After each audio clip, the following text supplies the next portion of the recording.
अच्छा, तो इस टोपोलॉजी में हमने कंडीशनल रीडिस्ट्रीब्यूशन देखना है। कंडीशनल रीडिस्ट्रीब्यूशन कैसे होता है हम देखते हैं। अच्छा, इस टोपोलॉजी के अंदर OSPF चल रहा है पहले से। इधर पर मैंने सिंपल तरीके से OSPF को कॉन्फ़िगर किया हुआ है और ये जो है ना 4 स्टैटिक राउट जो है मैंने रीडिस्ट्रीब्यूट किए हैं OSPF के अंदर। ये तो हमने पहले भी किया था, तो ये तो इजी है, पहले लैब में हम कर चुके हैं। तो मैं अगर आपको अभी R2 दिखाऊं, R2 पर मैं जाता हूँ, शो IP राउट OSPF करता हूँ, तो ये देखिए इधर पर जो राउट मैंने रिडिस्ट्रीब्यूट किए हुए हैं तो वो इधर आ चुके हैं OE2 से।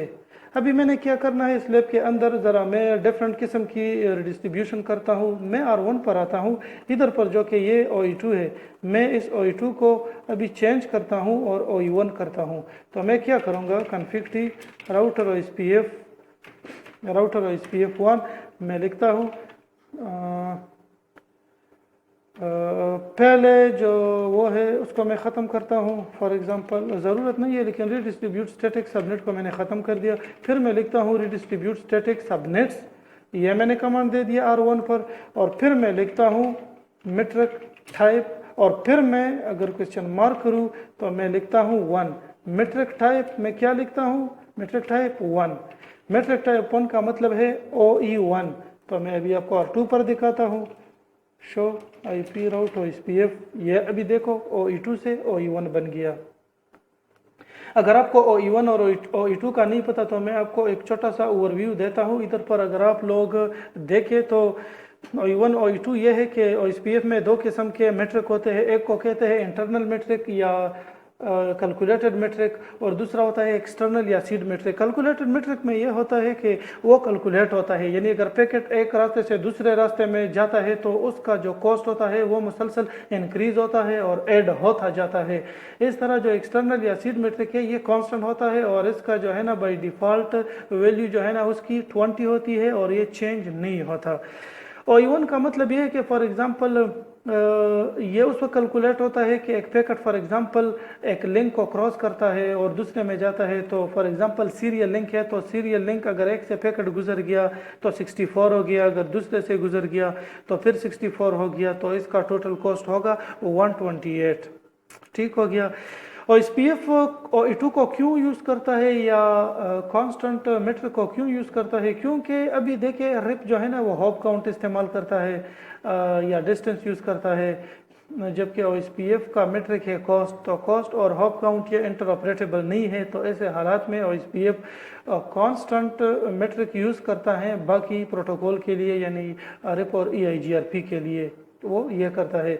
अच्छा, हम कब और क्यों OE1 और OE2 का इस्तेमाल करेंगे? अगर सोर्स और डेस्टिनेशन के दरमियान में सिर्फ एक रास्ता है, सिर्फ एक राउट है, तो ऐसे हालात में हमें OE2 कॉन्फ़िगर करना चाहिए, क्योंकि हमें पता है कि एक रास्ता है, एक डेस्टिनेशन है, तो कैलकुलेशन की कोई ज़रूरत नहीं है। अगर कॉस्ट कम हो या ज़्यादा हो बस यही एक कॉस्ट होगी। तो ऐसे हालात में हम जो है ना OE2 इस्तेमाल करेंगे, क्योंकि हमें पता है कि कैलकुलेशन की ज़रूरत ही नहीं है, तो हम CPU पर क्यों बर्डन डालें, हम क्यों कैलकुलेशन करें कि रास्ता भी एक है डेस्टिनेशन भी एक है। तो बस ऐसे हालात में हमें OE2 इस्तेमाल करना चाहिए। जबकि OE1 हम ऐसे हालात में कॉन्फ़िगर करेंगे जब सोर्स से डेस्टिनेशन तक पहुंचने के लिए मल्टीपल रास्ते हो। जिस तरह मैं अगर आपको इधर दिखाऊं तो इधर पर अभी आप देखिए ये सोर्स से ये डेस्टिनेशन है, तो सोर्स से डेस्टिनेशन तक जाने के लिए हमारे पास 3 रास्ते हैं, एक ऊपर वाला, एक मिडल वाला, एक ये आखिर वाला। तो ऐसे हालात में हमें OE1 इस्तेमाल करना चाहिए, क्योंकि अब हमें नहीं पता कि इनमें से ये रास्ता बेहतर है, ये बेहतर है या ये बेहतर है, हमें नहीं पता। तो ऐसे सिनेरियो में हम क्या करेंगे, हम OE1 कॉन्फ़िगर करेंगे। OE1 से फिर ये होगा कि इस रास्ते का भी कैलकुलेशन होगा, इसका जो कॉस्ट होगा वो कैलकुलेट होगा और फाइंड होगा, इस रास्ते का भी और इसका भी, और आखिर में जिसका कॉस्ट कम हो, फॉर एग्जांपल मैं कहता हूं कि इसका कॉस्ट 80 है, फॉर एग्जांपल इसका 50 है और इसका जो है ना 100 है, तो ऐसे हालात में हम OE1 इस्तेमाल करेंगे। और OE1 हमारे लिए डिसाइड करेगा कि कौन से रास्ते का कॉस्ट कम है। फॉर एग्जांपल मिडल वाले का कम है तो डेटा फिर इधर से जाएगा। तो जब रास्ते ज़्यादा हो, राउट ज़्यादा हो, तो ऐसे हालात में हम जो है ना OE1 इस्तेमाल करेंगे।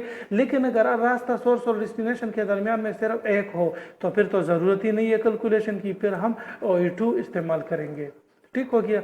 तो ये सिंपल सी ओवरव्यू OE1 OE2 की थी।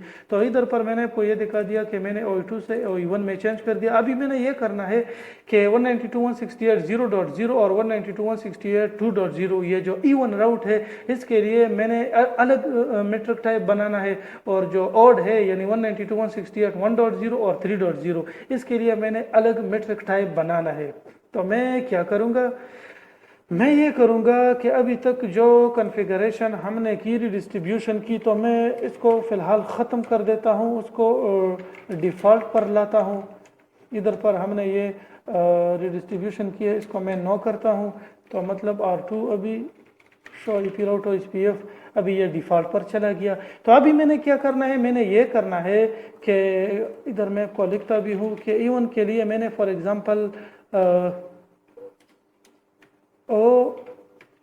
OE1 लिखना है, और ऑड जो राउट है उसके लिए मैंने OE2 लिखना है, या फॉर एग्जांपल E1 के लिए 2 लिखना है ताकि हमें नंबर से पता चले, और ऑड के लिए हमने OE1 का मेट्रिक टाइप सेलेक्ट करना है।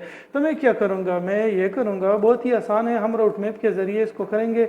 मैं जाता हूँ R1 के ऊपर, और R1 पर मैं सबसे पहले तो मैं एक्सेस लिस्ट बनाता हूँ। मैं लिखता हूँ एक्सेस लिस्ट 1 और मैं करता हूँ परमिट 192.168.0.0 करता हूँ। फिर मैं लिखता हूँ 0.0.2.255, ये मैंने कर दिया।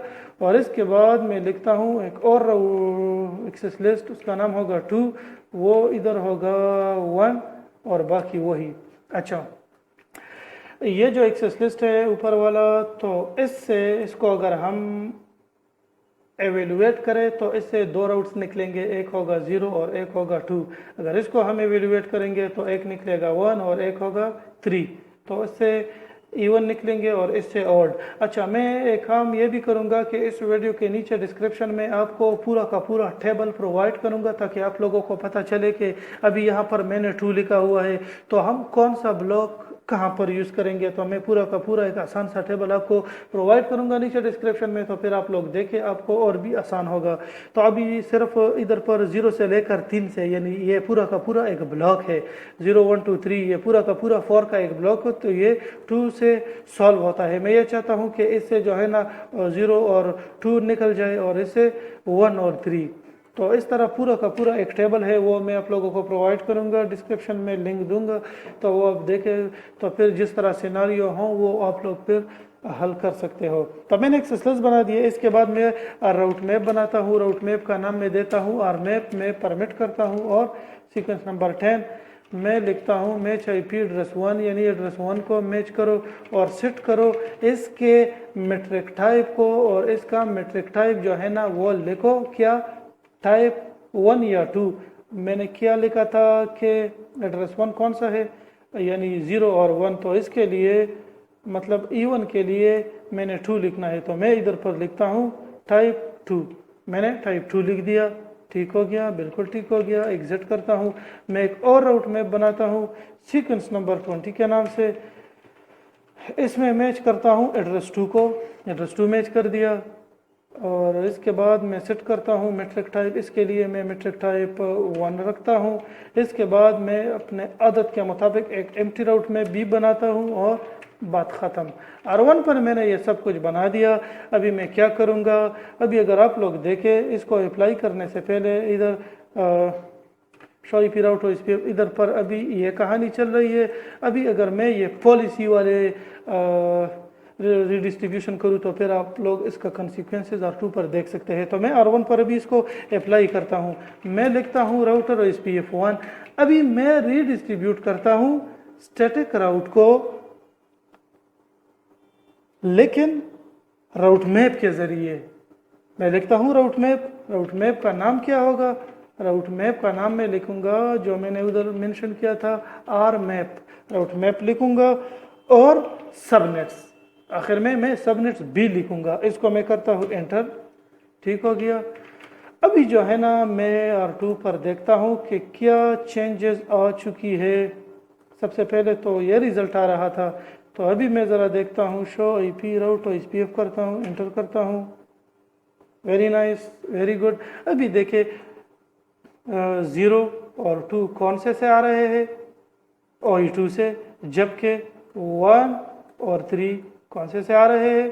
یہ آ رہے ہیں OE1 سے۔ تو مطلب پالیسی بیس ریڈسٹریبیوشن ہم نے کی اور اس کے ذریعے ہم نے ریڈسٹریبیوشن کو پرفارم کر دیا۔ تو بس یہ لیب میرے خیال سے اتنا ہی کافی ہے۔ پھر اگلے جو لیب ہوگا ہمارا اس میں ہم میوچول ریڈسٹریبیوشن کریں گے، یعنی ایک سائٹ پہ OSPF ہوگا اور دوسرے سائٹ پہ RIP ہوگا اور اس کو پھر جو ہے نا ہم ریڈسٹریبیوٹ کریں گے۔ تو ابھی کے لیے اتنا ہی۔ Thanks for watching.